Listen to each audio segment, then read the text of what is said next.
ನಮಸ್ಕಾರ. ವಿಶೇಷ ಕಾರ್ಯಕ್ರಮಕ್ಕೆ ಸ್ವಾಗತ. ನಾನು ರಂಗನಾಥ್ ಭಾರದ್ವಾಜ್. ಪಾಕಿಸ್ತಾನದ ಉಪಟಳ ಮಿತಿ ಮೀರಿ ಹೋಗಿದೆ. ಯಾಕಂದರೆ ಮೊನ್ನೆಯಿಂದ ನಾವು ಡೆವಲಪ್ಮೆಂಟ್ಗಳು ನೋಡ್ತಾ ಇದ್ದೀವಿ, ಏನಾಗ್ತಾ ಇದೆ ಅಂತ. ಭಾರತದ ಸರ್ಜಿಕಲ್ ಸ್ಟ್ರೈಕ್ ಶುರುವಾಗಿದೆ. 5 ಅಸ್ತ್ರಗಳನ್ನು ಭಾರತ ಪ್ರಯೋಗಿಸಿದೆ. ನಿಜಕ್ಕೂ ಇದು ಪರಿಣಾಮಕಾರಿ. ಯಾಕಂದರೆ ಈ ಪಾಪಿ ಪಾಕಿಸ್ತಾನವನ್ನು ಹೀಗೆ ಬಿಟ್ಟರಾಗಲ್ಲ, ಮುಂದೂ ಕೂಡ ಅವರಿಗೆ ನಮಗೆ ಮಗ್ಗುಲ ಮುಳ್ಳೆನೆ. ಹೀಗಾಗಿ ಅವ್ರನ್ನ ಯಾವ್ಯಾವ ರೀತಿ ಕತ್ತರಿಸಬೇಕು ಅದೆಲ್ಲ ಕತ್ತರಿಸುವಂಥ ಪ್ರಯತ್ನವನ್ನು ಭಾರತ ಈಗ ಶುರು ಮಾಡಿದೆ. ನಿನ್ನೆ ನೋಡಿ ಅಟ್ಟಾರಿ ಗಡಿ ಬಂದಾಗಿರುವಂಥದ್ದು, ಜೊತೆಗೆ ಈ ವೀಸಾ ಅನ್ನುವಂಥದ್ದು ಯಾರಿಗೂ ಇಲ್ಲ ಇನ್ಮೇಲಿಂದ. ಜೊತೆಗೇನು ಅಂದರೆ ವಿಶೇಷ ವೀಸಾ ಮೇಲೆ ಸಾರ್ಕ್ ಮೇಲೆ ಬಂದಿರುವಂಥವ್ರು ಇದ್ದಾರಲ್ಲ, ಗಂಟು ಮೂಟೆ ಕಟ್ಕೊಂಡವ್ರು ಖಾಲಿ ಮಾಡಬೇಕು. ಜೊತೆಗೇನು ಅಂದರೆ ರಾಜತಾಂತ್ರಿಕ ಕಚೇರಿಯ ಸಿಬ್ಬಂದಿ 110 ಜನ ಇರಬೇಕು, 30 ಜನಕ್ಕೆ ಇಳಿಸಿದೆ ಭಾರತ. ಆ ರಾಜತಾಂತ್ರಿಕ ಕಚೇರಿಯ ಕಸವನ್ನೂ ಕೂಡ ರಾಜತಾಂತ್ರಿಕರೇ ಹೊಡ್ಕೋಬೇಕು, ಅಡುಗೆನೂ ಅವರೇ ಮಾಡ್ಕೋಬೇಕು ಅಂಥ ಸ್ಥಿತಿ 30 ಜನರಿಗೆ ಇಳಿಸಲಾಗಿದೆ. ಇದೆಲ್ಲದರ ಜೊತೆಗೆ ವೆರಿ ಇಂಪಾರ್ಟೆಂಟ್, ಸಿಂಧೂ ಜಲ ಒಪ್ಪಂದ ಏನಿತ್ತಲ್ಲ 1960ರಲ್ಲಿ ಆಗಿದ್ದು, ಪಂಡಿತ್ ನೆಹರು ಮಾಡಿಕೊಂಡಂಥ ಒಪ್ಪಂದ ಏನಿದೆಯಲ್ಲ ಅಯೂಬ್ ಖಾನ್ ಜೊತೆಗೆ, ಅದನ್ನು ಈಗ ರದ್ದುಗೊಳಿಸಲಾಗಿದೆ. ಮುಲಾಜಿಲ್ಲ. ಯಾಕಂದರೆ ಎಲ್ರಿಗೂ ಗೊತ್ತಿರುವಂಥ ಸಂಗತಿ, ಈ ಬಾರ್ಡ್ರಲ್ಲಿ ಬರುವಂಥ ನದಿಗಳಿರ್ತಾವಲ್ಲ, ಆ ನದಿಗಳ ಬಳಕೆ ಸದ್ಬಳಕೆ. ಯಾಕಂದರೆ ಈ ಭಾರತದ ಈ ಪೂರ್ವ ಭಾಗದಲ್ಲಿ 3 ನದಿಗಳು ಬರ್ತವೆ, ಪಶ್ಚಿಮ ಭಾಗದಲ್ಲಿ 3 ನದಿಗಳು ಬರ್ತವೆ. ಪಶ್ಚಿಮ ಭಾಗದಲ್ಲಿ ಬರುವಂಥ ನದಿಗಳ ಸಾಮ್ಯತೆ ಅದು ಪಾಕಿಸ್ತಾನದ ಮೇಲಿದೆ. ಪೂರ್ವ ಭಾಗದಲ್ಲಿ ಬರುವಂಥ ನದಿಗಳು ಯಾವ್ಯಾವ ಇದಾವಲ್ಲ, ಅದು ಈ ಬಿಯಾಸ್, ರಾವಿ ಮತ್ತು ಸಟ್ಲೇಜ್, ಅದರ ನಿಯಂತ್ರಣ ಭಾರತದ್ದು. ಈಗ ಭಾರತ ಹೇಳ್ತಾ ಇದೆ, ನಿಮ್ಮೆಲ್ಲ ಜಲ ಒಪ್ಪಂದಗಳನ್ನು ನಾವು ಕ್ಯಾನ್ಸಲ್ ಮಾಡಿದ್ದೀವಿ, ನಿಮಗೆ ನೀರು ಬಿಡಲ್ಲ ಅಂತ. ಮುಂದಿನ ಸ್ಥಿತಿಗತಿಗಳೇನು, ಇದು ಆರಂಭ ಮಾತ್ರ. ಬನ್ನಿ ಇದೆಲ್ಲದರ ಬಗ್ಗೆ ಮಾತಾಡಲಿಕ್ಕೆ ಪ್ರೇಮ್ ಶೇಖರ್ ನಮ್ಮ ಜೊತೆಗಿದ್ದಾರೆ. ಭಾಳ ಪರಿಚಿತರು, ಅಂತಾರಾಷ್ಟ್ರೀಯ ವಿದ್ಯಮಾನಗಳ ವಿಶ್ಲೇಷಕರು, ಬಹಳಷ್ಟು ಅಂಕಿಅಂಶಗಳು ಅವರ ಹತ್ರ ಇದೆ. ಜೊತೆಗೇನು ಅಂದರೆ ಇಂಥ ವಿಚಾರಗಳನ್ನು ಭಾಳ ಸೂಕ್ಷ್ಮವಾಗಿ ಆಳವಾಗಿ ಬಲ್ಲಂಥವರು ಪ್ರೇಮ್ ಶೇಖರ್ ಅವರು. ಪ್ರೇಮ್ ಶೇಖರ್ ಜಿ, ಕಾರ್ಯಕ್ರಮಕ್ಕೆ ತಮಗೆ ಸ್ವಾಗತ. ನಾನು ಆರಂಭದಲ್ಲಿ ಒಂದಷ್ಟು ವಿವರಗಳನ್ನು ಹೇಳಿದೆ. ಭಾರತದ ಸರ್ಜಿಕಲ್ ಸ್ಟ್ರೈಕ್ ಶುರುವಾಗಿದೆ, ರಾಜತಾಂತ್ರಿಕ ಸಮರ ಶುರುವಾಗಿದೆ. ಬಹುಶಃ ಏನು ಅಂದರೆ ಮುಂದೆ ಭಾರತ ಯಾವ ಹೆಜ್ಜೆಯನ್ನು ಇಡುತ್ತೆ ಅನ್ಲಿಕ್ಕೆ ಇದು ಮೊದಲ ಹೆಜ್ಜೆ ಅನ್ನಬೇಕಿದು, ಮೊದಲ ಸೂಚನೆ ಅನ್ನಬೇಕು. ನಿಜಕ್ಕೂ ಈ 5 ಪ್ರಹಾರಗಳೇನಿದೆಯಲ್ಲ ಸರ್, ಅದ್ರ ಬಗ್ಗೆ ಏನು ಹೇಳ್ತೀರಿ ಸರ್? ನಮಸ್ತೆ. ನನಗೆ ಇದು ಫೋನ್ ನಲ್ಲಿ ನಿಮ್ಮ ಧ್ವನಿ ಕೇಳ್ತಾ ಇದೆ, ಆದ್ರೆ ಸಿಸ್ಟಮ್ ನಲ್ಲಿ ಬೇರೊಂದು ಏನೋ ಬರ್ತಾ ಇದೆ. ಹಾ, ಇರ್ಲಿ ಸರ್, ತಾವು ಮಾತಾಡ್ತಾ ಇರಿ, ಕಂಟಿನ್ಯೂ ಮಾಡಿ. ಹೌದಾ? Okay okay okay. ತಾವು ಹೇಳಿದ್ದು, ನೀವು ಕೊಟ್ಟಂತ ಒಂದು ಇಂಟ್ರೊಡಕ್ಷನ್ ಇದೆಯಲ್ಲ, ಆಯ್ತು. ಅದು ವಿಷಯವನ್ನ ಒಂದು ಇದನ್ನ ಸೆಟ್ ಮಾಡಿ. ಈ 5 ಕ್ರಮಗಳು ಮುಖ್ಯವಾಗಿ ನಾವು ತಗೋಬೇಕಾದದ್ದು, ಅದು ಇಂಡಸ್ ವಾಟರ್ ಟ್ರೀಟಿಯನ್ನ ಅಭಿಯಾನ್ಸ್ ಅಲ್ಲಿ ಇಡೋದು, ಅಂದ್ರೆ ಅದು ಪೂರ್ತಿ ರದ್ದು ಮಾಡಿಲ್ಲ, ಸಸ್ಪೆಂಡ್ ಮಾಡೋದು. ಅಂದ್ರೆ ಪಾಕಿಸ್ತಾನ ತನ್ನ ಈ ಕುಕೃತ್ಯಗಳಿಂದ ಹೊರ ಬರೋವರೆಗೂ ನಾವು ಇದನ್ನ ಚಾಲನೆಗೊಳಿಸೋದಿಲ್ಲ ಅಂತ ಹೇಳಿರುವಂತ ಮಾತು. ಇದು ಒಂದು ಮಹತ್ವಪೂರ್ಣದ್ದಾಗತ್ತೆ. ಅಂದ್ರೆ ಇದು ಮಿಲಿಟರಿ ಮೆಷರ್ ಅಲ್ಲ, ಇದು ಬೇರೆ non military measure to teach a lesson to Pakistan. ಹೌದು, ಪಾಕಿಸ್ತಾನದಲ್ಲಿ ಈಗಾಗಲೇ ಆಕ್ಚುಲಿ ಇಂಡಸ್, ಝೇಲಂ, ಚೆನಾಬ್ 3 ನದಿಗಳ ಪೂರ್ಣ ಸ್ವಾಮಿತ್ವ ಪಾಕಿಸ್ತಾನಕ್ಕೆ ಇದ್ರೂ ಸಹ ಅಲ್ಲಿ ನೀರಿಗೆ ಹಾಹಾಕಾರ ಇರ್ತಾ ಇದೆ. ಈಗ ಅಂತ ಸ್ಥಿತಿಯಲ್ಲಿ ಇಂಡಿಯಾ ಈಗ ಆ ನೀರನ್ನು ತಡೆದು ನಾವು ಉಪಯೋಗಿಸ್ಕೊಳ್ಳೋದಕ್ಕೆ ಪ್ರಯತ್ನ ಮಾಡಿದ್ರೆ, ಇಂಡಸ್ ನಲ್ಲಿ ನಾವು ಯಾವುದೇ ಒಂದು ಅಣೆಕಟ್ಟು ಕಟ್ಟಿಲ್ಲ, ಆದ್ರೆ ಝೇಲಂ ಮತ್ತೆ ಚಿನಾಬ್ ಕಟ್ಟಿದೀವಿ. ಅದನ್ನ ಇನ್ನಷ್ಟು ವಿಸ್ತರಿಸಿ ಆ ನೀರನ್ನ ನಮ್ಮ ಕಡೆಗೆ ಉಪಯೋಗಿಸೋದಾದ್ರೆ ಪಾಕಿಸ್ತಾನಕ್ಕೆ ತುಂಬಾ ತೊಂದರೆ ಆಗುತ್ತೆ. ಇದು ಅವರ ಒಂದು ಜೀವನಾಡಿಯನ್ನೇ ಕತ್ತರಿಸಿದ ರೀತಿ. ಇದು ಒಂದು ಒಳ್ಳೆ ಟ್ಯಾಕ್ಟಿಕ್ ಇದೆ. ಇನ್ಫ್ಯಾಕ್ಟ್ 1960ನಲ್ಲಿ ಈ ಒಪ್ಪಂದ ಆದಾಗಲೇ ನಮ್ಮ ಪ್ರಧಾನಮಂತ್ರಿ ಆ ಕಂಡೀಷನ್ ಹಾಕ್ಬೇಕಾಗಿತ್ತು. ಇಷ್ಟು ನೀರನ್ನ ಪಾಕಿಸ್ತಾನ ನಾವು ಕೊಡೋದು ಶಾಂತಿಯ ಕಾಲದಲ್ಲಿ ಮಾತ್ರ, ಯುದ್ಧದ ಕಾಲದಲ್ಲಿ ನಾವು ಇದನ್ನ ಫಾಲೋ ಮಾಡೋದಿಲ್ಲ ಅಂತ. ಆದ್ರೆ ನಮ್ಮ ಆಗಿನ ಪ್ರಧಾನಮಂತ್ರಿಗೆ ಈ ದೇಶಕ್ಕೆ ಏನ್ ಮಾಡಬೇಕು, ಏನು ಒಳ್ಳೇದಾಗ್ತದೆ ಅನ್ನೋದೇ ತಿಳಿದಿರಲಿಲ್ಲ. ಹೀಗಾಗಿ ಅದು ಆಗ್ಲಿಲ್ಲ. ಕೊನೆಗೂ ಇಂಥ ಒಂದು ನಿರ್ಧಾರವನ್ನ ಈ ಸರ್ಕಾರ ತಗೊಂಡಿದೆ, ಭಾರತದ ಒಂದು ಸರ್ಕಾರ ಕೊನೆಗೂ ತಗೊಂಡಿದೆ. ಸಂತೋಷ ವಿಚಾರ. ಇಲ್ಲಿ ಮತ್ತೆ ಎರಡನೇ ನಾವು ನೋಡ್ಬೇಕಾಗಿರೋದು ಏನು ಅಂತ ಹೇಳಿದ್ರೆ, ಉಳಿದದೆಲ್ಲ ಬಿಟ್ಟು ಬಿಡೋಣ, ರಾಜತಂತ್ರ ಇದು ಮಾಡಿರೋದು ಅದೆಲ್ಲ ಬಿಡೋಣ. ಓಕೆ, ಅದು ಸಮಯ ತಗೊಳ್ತದೆ, ಅನಗತ್ಯ. ಬದಲಾಗಿ ಈ ಒಂದು ಸಾರ್ಕ್ ವೀಸಾ ಎಕ್ಸಿಂಪ್ಷನ್ ಆ ಒಂದು ಸ್ಕೀಮ್ ಮೂಲಕ ಪಾಕಿಸ್ತಾನಿಯರಿಗೆ ಸಿಕ್ಕಿರುವಂತ ಆ ಒಂದು ಇದಿದೆಯಲ್ಲ, ಆ ಮೂಲಕ ಪಾಕಿಸ್ತಾನಿ ಇಂಡಿಯಾದಲ್ಲಿ ಇದ್ದಾರಲ್ಲ ಅವರು ವಾಪಸ್ ಹೋಗ್ಬೇಕು. ಮತ್ತೆ ಅಲ್ಲಿ ಪಾಕಿಸ್ತಾನದಲ್ಲಿರುವಂತ ಇಂಡಿಯನ್ಸ್ ಮೇ 1ರೊಳಗೆ ಬರಬೇಕು ವಾಪಸ್ ಅನ್ನೋ ಒಂದು ನಿರ್ಧಾರ ತಗೊಂಡಿದ್ದಾರಲ್ಲ, ಇದು ನಮಗೆ I think it tells volumes. ಯಾಕೆ ಅಂತ ಹೇಳಿದ್ರೆ, ಅಂದ್ರೆ ಮೇ 1ರ ನಂತರ ಯಾವುದೇ ಭಾರತೀಯ ಪಾಕಿಸ್ತಾನಿ ನೆಲದಲ್ಲಿ ಇರಬಾರದು ಅಂತ. ಆದ್ರೆ ಅದರ ಅರ್ಥ ಪಾಕಿಸ್ತಾನ ನೆಲದಲ್ಲಿರುವಂತ ಭಾರತೀಯರಿಗೆ ತೊಂದರೆ ಮಾಡುವಂತ ಕೆಲಸವನ್ನ ಅಂದ್ರೆ ಆ ಜನ ತೊಂದರೆ ಕೊಡುವಂತ ಒಂದು ಸನ್ನಿವೇಶವನ್ನ ಭಾರತ ಸೃಷ್ಟಿ ಮಾಡ್ತದ, ಅಂದ್ರೆ ಪಾಕಿಸ್ತಾನ ಮೇಲೆ ಅಟ್ಯಾಕ್ ಮಾಡ್ತದ, ಬಾಲಾಕೋಟ್ ರೀತಿ ಆಗ್ತದ, ಅದನ್ನ ನಾವು ಹೇಳೋದಕ್ಕಾಗೋದಿಲ್ಲ. ಇಲ್ಲಿ ಮುಖ್ಯವಾಗಿ ನಾವು ಇಂಡಿಯಾ ಯಾಕೆ ಆ ಒಂದು ಸಿಚುವೇಶನ್ಗೆ ಹೋಗೋದಿಲ್ಲ, ಇದನ್ನ ಅಲ್ಲಿ ತನಕ ಎಳ್ಕೊಂಡು ಹೋಗೋದಿಲ್ಲ ಅನ್ನೋದಕ್ಕೆ ನಾನು ಒಂದು ಮಾತು ಹೇಳ್ತೀನಿ.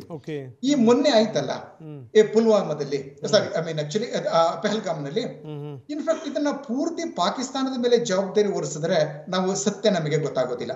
ನೋಡಿ, ಪಾಕಿಸ್ತಾನ ಒಂದು ವರ್ಷದಲ್ಲಿ ಜನರಲ್ಸ್ ಹೇಳ್ತಾ ಇದ್ರು ನಮ್ಮಲ್ಲಿ ಟ್ಯಾಂಕ್ಗಳನ್ನ ಚಲಾಯಿಸೋದಕ್ಕೆ ನಮ್ಮಲ್ಲಿ ಅದು ಫ್ಯೂಯಲ್ ಇಲ್ಲ ಅಂತ. ಆದ್ರೆ ಇಂದು ಪಾಕಿಸ್ತಾನಕ್ಕೆ ಫ್ಯೂಯಲ್ ಇದೆ, ಟ್ಯಾಂಕ್ಗಳೆಲ್ಲ LOCಗೆ ಹೋಗ್ತಾ ಇವೆ, ಲಾಹೋರ್ಗೆ ಹೋಗ್ತಾ ಇವೆ. ಪಾಕಿಸ್ತಾನಿ ವಾರ್ ಪ್ಲೇನ್ಸ್ ಎಲ್ಲ F-16ಗಳೆಲ್ಲ ಅವರ ಭಾರತಕ್ಕೆ ಹತ್ತಿರದಂತ ವಾಯುನೆಲೆಗಳಲ್ಲಿ ಅವರು ಎಲ್ಲವನ್ನು ಸೇರಿಸ್ತಾ ಇದ್ದಾರೆ. ಇದರರ್ಥ ಅವ್ರಿಗೆ ಈ ಒಂದು ಫ್ಯೂಯಲ್ಗೆ ಇದ್ದಕ್ಕಿದ್ದಾಗೆ ಇಲ್ಲಿ ಹಣ ಬಂದದ್ದೇ ಚೈನಾದಿಂದ. ಏಕೆ ಬಂದದ್ದು? ಮತ್ತೆ ಇದರ ಟೈಮಿಂಗ್ ನೋಡಿ, ಮೊನ್ನೆ ದುರಂತದ ಟೈಮಿಂಗ್. ಆಕ್ಚುಲಿ ಈ ಒಂದು 2 ವಾರಗಳಿಂದನೂ ಸಹ ಈ ಟೆರರಿಸ್ಟ್ಗಳು ಆ ಪ್ರದೇಶದಲ್ಲಿ, ಆ ಪೈನ್ ಫಾರೆಸ್ಟ್ ಅಲ್ಲಿ, ಬೈಸರನ್ ಏರಿಯಾದ ಪೈನ್ ಫಾರೆಸ್ಟ್ ಅಲ್ಲಿ ರೇಖೆ ನಡೆಸ್ತಾ ಇದ್ರು ಅಂತ ಈಗ ಸೂಚನೆಗಳು ಬಂದಿವೆ. ಅಂದ್ರೆ ಅವ್ರ ಉದ್ದೇಶ ಏನಾಗಿತ್ತು? ಸದ್ಯದಲ್ಲಿ ಆರಂಭವಾಗುವಂತ ಈ ಒಂದು ಅಮರನಾಥ್ ಯಾತ್ರೆ, ಆ ಯಾತ್ರಿಕರ ಮೇಲೆ ದಾಳಿ ಮಾಡೋದು ಅವ್ರ ಉದ್ದೇಶ ಆಗಿತ್ತು ನಿಶ್ಚಿತವಾಗಿಯೂ. ಆದ್ರೆ ಏಕಾಏಕಿ ನಮ್ಮ ಪ್ರವಾಸಿಗರ ಮೇಲೆ ಯಾಕೆ ದಾಳಿ ಮಾಡಿದ್ರು? ಇದಕ್ಕೆ ಏನು ಅಂತ ಹೇಳಿದ್ರೆ, ಮೊನ್ನೆ ಸೋಮವಾರ ಅಂದ್ರೆ ಚೈನೀಸ್ ಪ್ರೆಸಿಡೆಂಟ್ ಶಿ ಜಿನ್ಪಿಂಗ್ ನಮ್ಮ ರಾಷ್ಟ್ರಪತಿಗಳಿಗೆ ಪತ್ರ ಬರೋದು, ನಾವು actually elephant and dragon must dance together ಅಂತೆಲ್ಲ ಹೇಳಿದ್ದು. ಅಂದ್ರೆ ಅಮೆರಿಕದ ಟ್ಯಾರಿಫ್ ಅನ್ನ ತಪ್ಪಿಸ್ಕೊಳ್ಳೋದಕ್ಕೆ ನಮ್ಮನ್ನ ತನ್ನ ಕಡೆ ಸೆಳ್ಕೊಳ್ಳೋದಕ್ಕೆ ಪ್ರಯತ್ನ ಪಟ್ಟದ್ದು. ಅದೆಲ್ಲಕ್ಕೂ ತಣ್ಣೀರು ಹಾಕಿ ನಮ್ಮ ದೇಶ ಏನ್ ಮಾಡ್ತು? ಸೋಮವಾರ ಸ್ಟೀಲ್ ಆಯಾತದ ಮೇಲೆ 12% ಟ್ಯಾರಿಫ್ ಅನ್ನ ವಿಧಿಸ್ತು. ಸ್ಟೀಲ್ ಎಲ್ಲ ಬರೋದು ಚೈನಾದಿಂದ, ಅದು ಅಫೆಕ್ಟ್ ಆಗೋದು ಚೈನಾಗೆ. ಅಂದ್ರೆ ಚೈನಾ ಜೊತೆಲಿ ನೀವ್ ಏನೇ ಮಾತಾಡಿದ್ರು ನಮ್ಮ ಜೊತೆಲಿ ಇಲ್ಲ ಅನ್ನೋದನ್ನ ಇಂಡಿಯಾ ತೋರಿಸ್ತು. ಅದಾದ 24 ಗಂಟೆಗಳ ಒಳಗೆ ಈ ದಾಳಿ ನಡೆದಿದೆ. ಇದರ ಅರ್ಥ ಏನು? ಈಗಾಗಲೇ ಅಮರನಾಥ್ ಯಾತ್ರಿಕರ ಮೇಲೆ ದಾಳಿ ನಡೆಸೋದಕ್ಕೆ ತಯಾರಾಗ್ತಾ ಇದ್ದಂತ ಈ ಒಂದು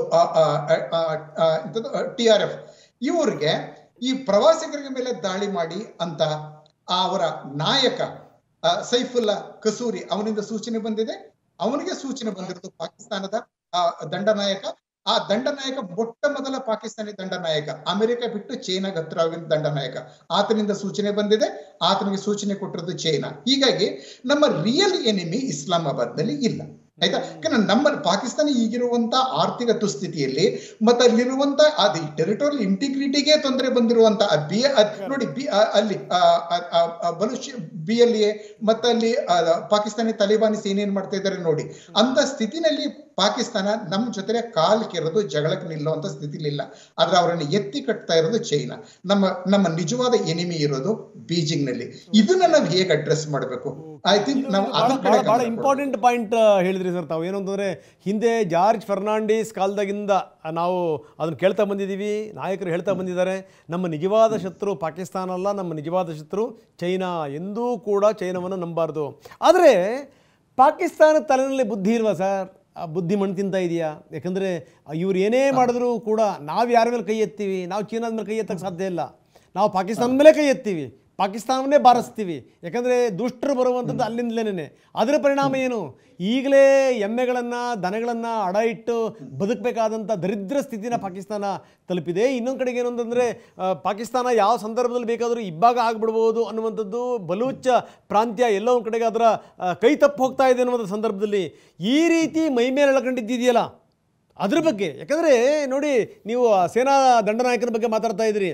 ಅವನು ಮಾತಾಡಿದಂಥ ಮಾತುಗಳಿದಾವಲ್ಲ ಇತ್ತೀಚಿನ ದಿನಗಳಲ್ಲಿ, ಅದು ಎಲ್ಲೋ ಒಂದು ಕಡೆಗೆ ನಾವು ಯಾವುದೇ ಕಾರಣಕ್ಕೂ ಕಾಶ್ಮೀರವನ್ನು ಬಿಡ್ಲಿಕ್ಕೆ ಸಾಧ್ಯನೇ ಇಲ್ಲ. ಅದೊಂಥರ ಅನ್ನನಾಳತ್ತರ, ನಮಗೆ ಶ್ವಾಸನಾಳತ್ತರ, ನಮಗೆ ಕುತ್ತಿಗೆ ಇದ್ದ ರೀತಿಯಲ್ಲಿ ನಮಗೆ ಅದನ್ನು ಬಿಡೋಕ್ಕೆ ಸಾಧ್ಯನಾ ಅಂತ ಕೇಳಿದ್ದಿದೆಯಲ್ಲ. ಇದೆಲ್ಲದೂ ಕೂಡ ಪಾಕಿಸ್ತಾನವೇ, ಚೀನಾದ ಕುಮ್ಮಕ್ಕಿದ್ರೂ ಕೂಡ ಪಾಕಿಸ್ತಾನವೇ ಇದರ ನೇರ ಹೊಣೆ ಹೊತ್ಕೋಬೇಕಲ್ವ ಸರ್? ಎಕ್ಸಾಕ್ಟ್ಲಿ. ಇನ್ಫ್ಯಾಕ್ಟ್ ನೀವು ಪ್ರಾರಂಭದಲ್ಲಿ ಮತ್ತೊಂದು ಚಂದದ ಮಾತು ಹೇಳಿದ್ರಿ, ಪಾಕಿಸ್ತಾನಕ್ಕೆ ಬುದ್ಧಿ ಇಲ್ವಾ ಅಂತ.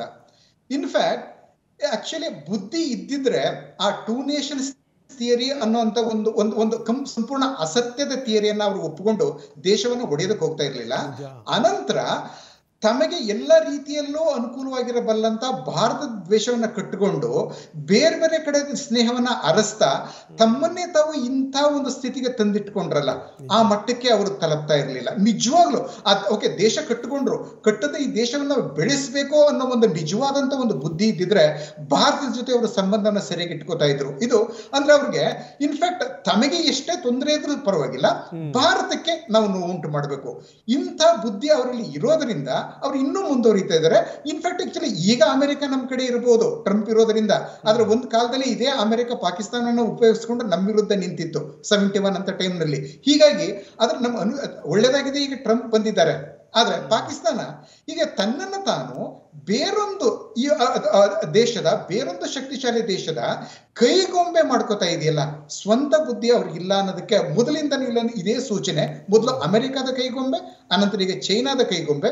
ನೀವು ಹೇಳಿದ ರೀತಿ ಹೌದು, ನಾವು ವಾಪಸ್ ರಿಟೇಲಿಯೇಟ್ ಮಾಡಿದ್ರೆ ನಾವು ಚೈನಾನ ಅಟ್ಯಾಕ್ ಮಾಡೋದಿಲ್ಲ, ಪಾಕಿಸ್ತಾನವನ್ನೇ ಅಟ್ಯಾಕ್ ಮಾಡೋದು. ತೊಂದರೆ ಆಗೋದು ಹೇಗೆ?